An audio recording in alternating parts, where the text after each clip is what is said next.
Hello friends, कैसे हैं आप सब। आज हम पढ़ने वाले हैं मैनेजमेंट और उसके फीचर्स की। मैनेजमेंट क्या होता है और उसके फीचर्स क्या होते हैं।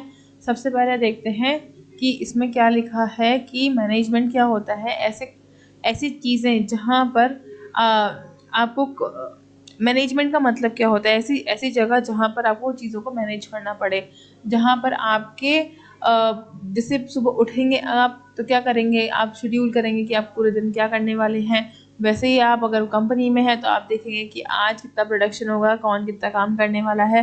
तो चीज़ कहीं भी आप कहीं आपको स्कूल जाना है तो आप क्या लेके जाने वाले हैं। तो ये सब चीज़ें क्या होती हैं, मैनेजमेंट के अंदर आती हैं। तो मैनेजमेंट करने का मतलब किसी भी चीज़ को एक प्रिसाइज तरीके से करना।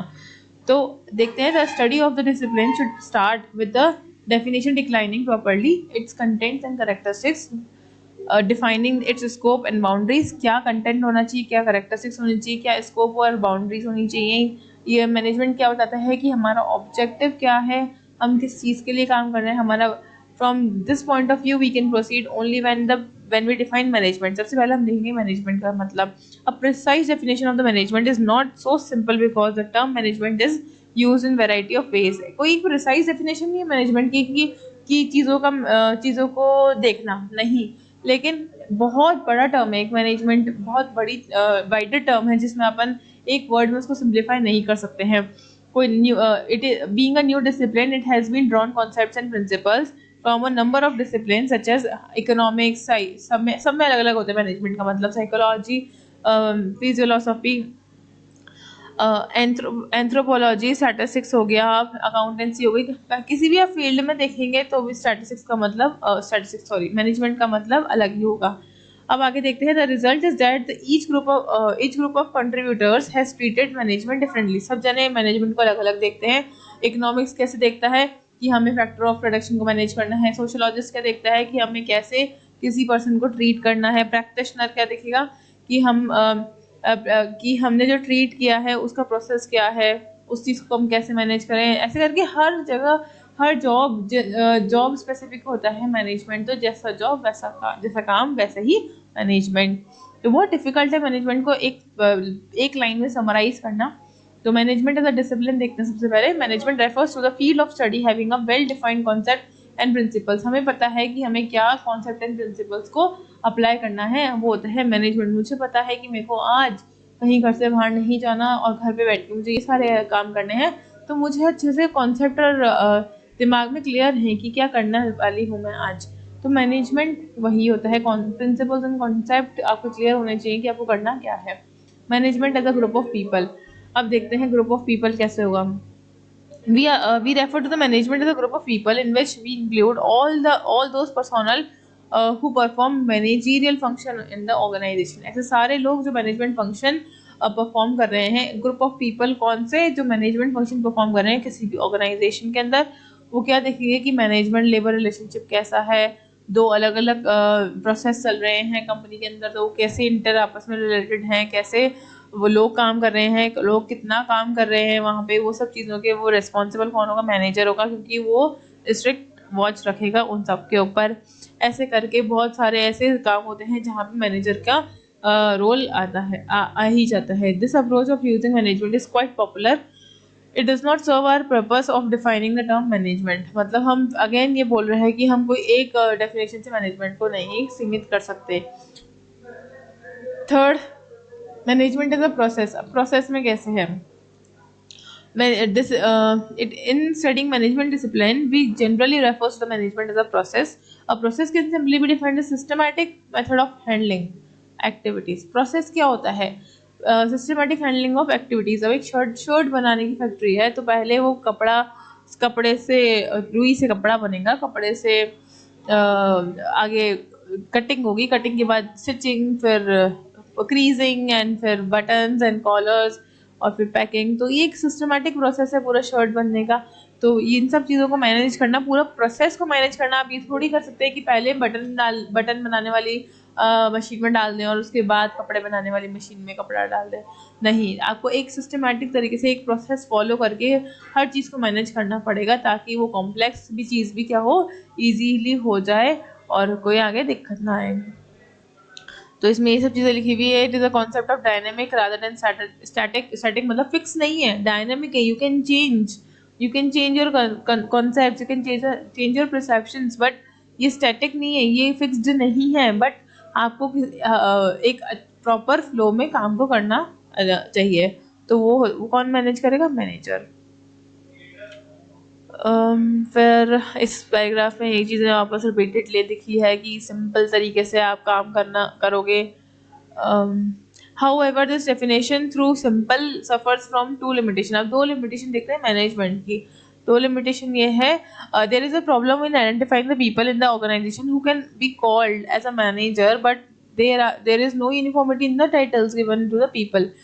ऐसे बहुत सारे लोग हैं जहाँ जिनको मैनेजर का नाम तो दे दिया, लेकिन उनका ये जो पदवी है, वो जो मैनेजर की लेवल पे बैठे हैं, वो कोई काम के ही नहीं है। क्योंकि फॉर एग्जांपल जो प्रेसिडेंट है, चीफ एग्जीक्यूटिव है, मैनेजिंग डायरेक्टर है, वो सब टॉप लेवल पे काम कर रहे हैं। मिडिल लेवल पे कौन काम कर रहा है? Executive and accountant. और लोअर लेवल पे कौन काम कर रहा है?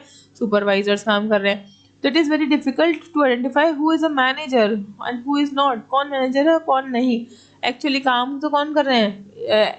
अकाउंटेंट एंड सुपरवाइजर्स काम कर रहे हैं, ये दोनों आपस में मैनेजमेंट कर रहे हैं पूरा। और वो लोग तो क्या बैठे हैं, नाम के मैनेजर है। तो सच में मैनेजमेंट कर कौन रहा है, ये पता लगाना बहुत मुश्किल है। Even if it is a problem of identifying the people as a manager is solved. अब कौन मैनेजर है, अगर वो सॉल्व भी हो जाए, तो the problem of identifying the managerial activities is still going on. ठीक है, exist because of the people known manager may perform different kind of activities, not really managerial। जो लोग मैनेजर के नाम पे बैठे हैं, वो तो कुछ और ही काम कर रहे हैं rather than managing activities। तो ये ओवरकम, तो इन लिमिटेशंस को ओवरकम करने के लिए क्या है, the total activities of an organisation can be divided into two group. अब पहला है ऑपरेशनल मैनेजमेंट एंड दूसरा है मैनेजरियल। अब दो चीज़ों में बांट दिया, जो ऑपरेशनल डिपार्टमेंट अलग कर दिया, मैनेजरियल डिपार्टमेंट अलग कर दिया। ऑपरेशनल डिपार्टमेंट में तो क्या होगा, जो एक्चुअली वर्कर्स होंगे, जो मटेरियल होंगे, गोडाउन होंगे, और जो भी ऑपरेट करने में चीज़ें काम आ रही है, सारी वो इकट्ठी हो जाएगी। और जो मैनेजरियल फंक्शन है, वहाँ पे कौन आएंगे? सुपरवाइजर आएंगे, मार्केटिंग मैनेजर्स आएंगे, सेल्समैन, जिनको जो भी लोग प्रोडक्शन के अलावा जो लोग हैं, वो सब चीज़ें मैनेजर्स में आ जाएंगे। ऐसे करके दो कैटेगरी कर दी। तो first group and are known as a managerial activities. Sorry, second group, first और सेकंड ग्रुप दोनों आपस में अलग अलग होंगे। Management is invariably defined as a process of getting things done through the efforts of others. दूसरों की मदद से खुद का काम पूरा करना होता है मैनेजमेंट। सामने वाला आपको क्या करता है? डायरेक्ट करता है, कंट्रोल करता है, अपना खुद का टाइम देता है, मनी, एफर्ट्स सब लगाता है, और चीज़ों को कोऑर्डिनेट करने में मदद करता है। Through these definitions, the management is a process to use different terms, all of them convey the same set of the meanings in the financial analysis. ठीक है, आगे देखते हैं features of management. Features of management क्या है? पहला है organised activities. Organise, सब चीज़ें ऑर्गेनाइज तरीके से चलती रहेगी अगर मैनेजमेंट अच्छा होगा तो मैनेजमेंट एक ऐसा प्रोसेस है जहाँ पर हम ऑर्गेनाइज करते हैं चीज़ों को। मैनेजमेंट मतलब कि हम ऑर्गेनाइज कर रहे हैं, क्या होना चाहिए, क्या नहीं होना चाहिए, कौन कौन से ऐसे चीज़ें हैं जो एक साथ करो, कौन कौन सी चीज़ें हैं जो अलग अलग करनी पड़ेगी। तो हम क्या लेते हैं कि जितने भी लोग, हम क्या मान के चलते हैं, जितने भी लोग काम कर रहे हैं कंपनी में, वो सब एक कॉमन ऑब्जेक्टिव से काम करेंगे, तभी मैनेजमेंट सक्सेसफुल होगा। ठीक है, the organized activities may take a variety of the forms ranging from a tightly structured organization to a very loosely knit organization। कहीं जगह तो जहाँ पे आपको लिबरल होना चाहिए, वहाँ पे लिबरल भी रहना है, जहाँ आपको स्ट्रिक्ट होना चाहिए, वहाँ स्ट्रिक्ट भी होना है। जो चीज़ लीस्ट इंपॉर्टेंट है, वहाँ पे लीस्ट ध्यान लगाना है, जो मोस्ट इंपॉर्टेंट है, वहाँ मोस्ट ध्यान लगाना है। तो ऐसे करके आपको क्या करना है, हर चीज़ को बैलेंस करके कोऑर्डिनेट करना पड़ेगा, तब जाके सब चीज़ें अपनी जगह पे सही होंगी और आप ऑर्गेनाइजेशन के गोल्स को ज़्यादा अचीव कर पाएंगे। तो ऑब्जेक्टिव्स अचीव करना सबसे बड़ी चीज़ है। Second, existence of objective. Existence of objective, सबसे पहले आपको ये तो पता होना चाहिए कि आप काम किस लिए कर रहे हैं। आपको यही नहीं पता कि आप किस लिए कर रहे हैं काम, तो फिर काम क्या है वो। तो without an objective it is very difficult to manage the things. ठीक है, तो अगर कोई ऑब्जेक्टिव सेट ही नहीं है दिमाग में, तो आप काम करते जाएंगे, आपको पता ही नहीं आप कर क्या रहे हैं। तो the existence of the objective is a basic criteria. Basic criteria है कि मेरे दिमाग में सेट होना चाहिए आज के दिन जैसे मैं बोलूँगी एक फ्रूट सेलर है तो आज के दिन 500 kg फ्रूट सेल करना है, अब कोई टारगेट ही नहीं है, 2 हुए तो भी ठीक है, 10 हुए तो भी ठीक है, तो ऐसा नहीं होता। आपको एक टारगेट सेट करना पड़ता है, आपको ऑब्जेक्टिव दिमाग में सेट करना पड़ता है किसी भी चीज़ के लिए। तो ऑब्जेक्टिव जितने भी लोग होते हैं कंपनी के अंदर, वो उस ऑब्जेक्टिव के वर्क करते हैं। Organizational objective are the desired state of affairs which an organization attempts to realize। जो ऑब्जेक्टिव है उनको पूरा करने के लिए ही ये सारा काम किया जा रहा है। Relationship amongst the resources. अब रिलेशनशिप अमंग रिसोर्सेज मतलब कि जितने भी हमारे पास रिसोर्सेज हैं, मनी, मशीन, मटेरियल, पीपल, जितने भी अवेलेबल रिसोर्सेज हैं उन सब के बीच में कंट्रोल होना चाहिए, उन सब के बीच में कोऑर्डिनेशन बैठा हुआ होना चाहिए। जैसे आपके पास बहुत सारे लोग हैं लेकिन मटेरियल ही नहीं है, मटेरियल बहुत सारा है, लोग काम करने के लिए नहीं है, तो ऐसा नहीं होना चाहिए। तो आपको हर चीज़ के बीच में एक प्रॉपर कोऑर्डिनेशन मेंटेन करके चलना चाहिए। People at an operative level do the things by the use of the various physical and other resources. तो जो ऑपरेटिव लेवल पे है वो फिजिकल वर्क ज़्यादा करते हैं, जो मैनेजरियल लेवल पे है वो ह्यूमन, जो मैनेजमेंट लेवल पे है वो ह्यूमन रिसोर्स को कैसे यूटिलाइज करना है, रिसोर्सेज कैसे यूज़ करने हैं वो ज़्यादा ध्यान देंगे, तो सब अपना अपना काम ढंग से करेंगे। फिर आगे देखते हैं working with and through people. लोगों के साथ में और लोगों को साथ लेके काम करना। The idea of working through people is interpreted in terms of assigning the activities.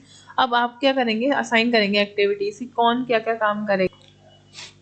अब आगे देखते हैं, इसमें लिखा है through the process of assignment and reassignment of activities the actual work is perform by the people at an operative level. Operative level पे जो लोग काम करेंगे वो सच में जो काम ऑपरेशंस वाला काम जो होता है, जो फिजिकल वर्क होता है वो वाला काम करेंगे, और जो मैनेजमेंट रिलेटेड लोग होंगे वो मैनेजमेंट का काम करेंगे। नेक्स्ट देखते हैं decision making.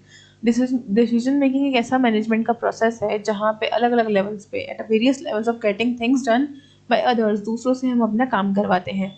Decision making is basically involves selecting the most appropriate alternatives out of the several। बहुत सारे अवेलेबल एक्टिविटीज़ में हम कुछ ऐसी एक्टिविटी सेलेक्ट करते हैं जो हमारे वेलफेयर के अंदर होती है। If there is only one alternative the question of decision making does not arise. अगर एक ही ऑल्टरनेटिव होगा तो आपका डिसीजन मेकिंग अराइज होता ही कहाँ है। The quality of alternatives which a manager selects determines the organization's performance। अब जो मैनेजर सेलेक्ट कर रहा है वो किस पर डिपेंड करेगा, कैसा परफॉर्मेंस है ऑर्गेनाइजेशन का। And the entire future of the organisation rest on the degree to which the right decisions are made by the managers. और जितना ऑर्गेनाइजेशन जब तक चल रहा है तब तक जो मैनेजर के डिसीजन होंगे उसी पे डिपेंड करेगा कि कैसा काम होता है। There are various elements of the management process। अलग अलग एलिमेंट्स है, कौन कौन से। These are generally classified as planning, organizing, staffing, directing and controlling। ठीक है, ये रिपीटेडली हम बढ़ते आ रहे हैं अभी तक। The coordinated performance of these leads to the realization of organizational objective। अगर इन सब चीज़ों में coordination होगा तो आपके ऑब्जेक्टिव्स को अचीव करने से आपको कोई भी नहीं रोक सकता है। ठीक है, आई होप आपको ये समझ में आ गया हो। Thank you so much.